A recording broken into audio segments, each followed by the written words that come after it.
Mannadium might actually be one of the best combo decks for the upcoming format. What is up, guys? This is tcgsam here, and in today's video I'm coming at you guys with some Mannadium test hands, showing you guys how this deck can actually play through hand traps. Because if you've seen the deck profile already, I'm sure you're wondering how this deck fares against some of the most common hand traps out there. Because if it goes off uninterrupted, of course the end board is very difficult to break and near impossible, but there are going to be times where your opponent's going to have hand traps. So in this video, we're going to be going over how to play through the two most common hand traps, Ash Blossom and Impermanence. And for the very first test hand, we're going to assume our opponent has Ash Blossom. And for the second test hand, our opponent's going to have Impermanence and Ash Blossom. So starting off with the very first test hand, our opponent's going to have Ash Blossom in their hand, having Reichphobia, Arrival, Riem Heart, a hand trap, and a Hero Lives. So this is pretty solid because Hero Lives, no matter what, is going to trade with the Ash Blossom. Let's just say our opponent Ash Blossoms it to make our lives a little more difficult in this hand, to make our lives as difficult as possible. Our opponent's going to Ash Blossom the Hero Lives. So we don't have access to our Prisma engine, which is fine. Even though our hand isn't great either, we have Reichphobia and Arrival in our hand. This is still good enough to at least do something. We're going to start by normal summoning the Riem Heart, and Riem Heart here is going to allow us to add a copy of Mannadium Meek from our deck to our hand, and then activate the Reichphobia next to add Visas Starfrost. So the bad thing about starting with Reichphobia is that our Visas Starfrost line becomes a lot weaker since we don't have access to the Link 1 to search this. But in this case, drawing the Arrival is actually not terrible because we aren't getting to our Scareclaw monster anyways, so we're still going to be able to actually revive the Visas Starfrost for combos later on. So we're going to special summon the Meek and then activate the Starfrost, targeting the Meek, destroying it, and then Meek effect is going to summon another copy of Meek from the deck and raise its level to become level 4. So here we're then going to synchro away using the Riem Heart and the Meek to summon out Excel Synchro Stardust Dragon, which is then going to activate the effect to special summon back Meek. And then at this point we have access to Bestial Dispotter already, so that's what we're going to go for. Just go for Dispotter, and that's going to be one part of our end board. But it's also important to note that we have access to the Visas Starfrost in this case as well, so we're going to link that off just for a copy of Scareclaw, Lightheart, just to get into the graveyard. The reason we're doing that is because we want to link summon into Cross Sheep, and the Arrival in our hand is actually pretty good for this. In normal cases, you wouldn't want to draw Arrival, but in this case, it actually works out pretty decently, because then we're going to link summon with these two for a copy of Cross Sheep.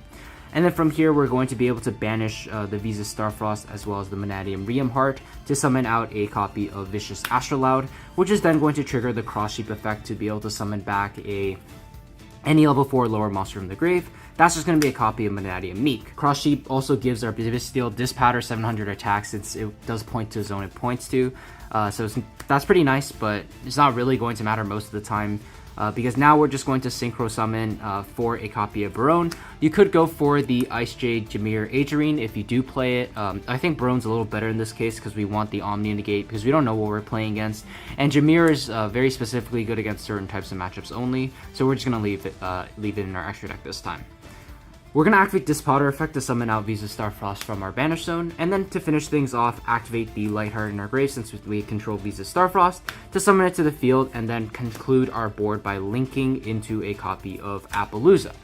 So through an Ash Blossom and Joy Spring and a very awkward hand of just Riem Heart, Reichphobia, and Arrival, like we just don't have access to our Scareclaw engine, we still end on a pretty solid board. This is like most of what our normal end board is anyways, minus like a counter trap and another synchro. So it's not terrible considering like we have to play through Ash and our opening hand was a bit awkward. So with that, let's move on to the second going first test hand. Alright, so for the second going first test hand, this time we're going to assume our opponent's good at the game and has drawn Infinite Impermanence and Ash Blossom and Joy Spring. This is pretty difficult for a lot of decks to play through because this can stop two of your key playmakers. And in this case with Mannadium, it's definitely possible that these two will be enough to end your turn. But there have definitely been hands I've had where I've been able to play through both pretty easily. So let's see what we can do with a random going first test hand. We're going to start with Fearless, Obsidian, Riem Heart, Fearless, and a Visas Starfrost. So this is exactly the type of hand you want to play through hand traps when going first. You just have a bunch of engine and it's going to be very difficult for your opponent to actually play through it. So let's kick things off by normal summoning the Riem Heart. Your opponent might Ash Blossom, might Infinite Impermanence it. They're probably not going to Impermanent if they know what the deck does. And the reason for that is because if they know that Riem Heart has the effect to be able to quick effect special summon it by destroying a Mannadium on the field. That's incredibly strong and can help you dodge the impermanence. So we're just going to assume our opponent's not going to imperm that. Let's just say they hold impermanence specifically for Scareclaw Lightheart. And from here, our Riem Heart is going to get Ash Blossom. Because I would say, if people don't know what Mannadium does, they're going to hit this and assume it's pretty good. So what we're going to do next is special summon the Fearless, then activate the Obsidian to target the Fearless, destroy it, and add a copy of Feastful Planet Calarium from our deck to our hand. That's going to trigger Fearless effect to summon another copy of Fearless from our deck. And it is a bit unfortunate that we have hard drawn the Fearless here. The reason being that, well, of course we want it in deck to be able to summon, so it kind of sucks that we won't be able to actually get that, but it's not a big deal at the end of the day. What we're going to do then is activate the Calarium. Calarium effect is going to let us add any Mannadium from our deck to our hand, or Visa Starfrost. You can certainly add Visa Starfrost as opposed to Meek. The reason being, we actually aren't able to summon Meek because Calarium unfortunately has the effect to boost our Riem Heart by 100 extra attack, which kind of sucks. There's not much we can really do about that. So grabbing the second Visas is good because we'll be able to bring it out with Obsidian later on in the combo if we need an extra extender. So we're going to activate the Visas targeting the Fearless to destroy it, and that's going to trigger Calarium to bring Fearless back. Unfortunately, we do have Fearless in hand, so we can't summon an extra body from the deck, but it's not a big deal at the end of the day. We're just going to link summon for a copy of Scareclaw Lightheart. That's going to prompt our opponent to use their infinite impermanence. So at this point, we've played through Ash Blossom and impermanence, and while our end board isn't going to be spectacular, we're still going to at least have something to work with. What I would do is grab the Visa Starfrost from our hand using the Obsidian to summon itself out, which it does kind of suck that we don't have access to our Lightheart engine to search Phobia. But in this case, at the very least, we're going to have some synchro plays that we can do. So we're going to synchro away these two for a copy of our Baronne de Fleur, and then we can link these two off for a copy of the Cross Sheep. And then from here, what we can do is banish our Visa Starfrost and our Riem Heart to summon out the Astrolaud. That's going to trigger the Calarium to summon back the Fearless. And then from here, what we can do is either make an Appaloosa to end on Appaloosa Baron, or if you know, certain synchros are a lot better, so you could just end on a copy of Chaos Angel as well, made with only darks. It's not great, but against some matchups it can be decent. You're gonna notice that like our attributes were a little awkward since we opened with Fearless. The extra Fearless in our hand actually kind of cost us a bunch of bodies and a big part of our end board. But despite all that, you have the option here to do whatever. Really, you can make, like I said, you can make the Appaloosa, or you can just make another synchro.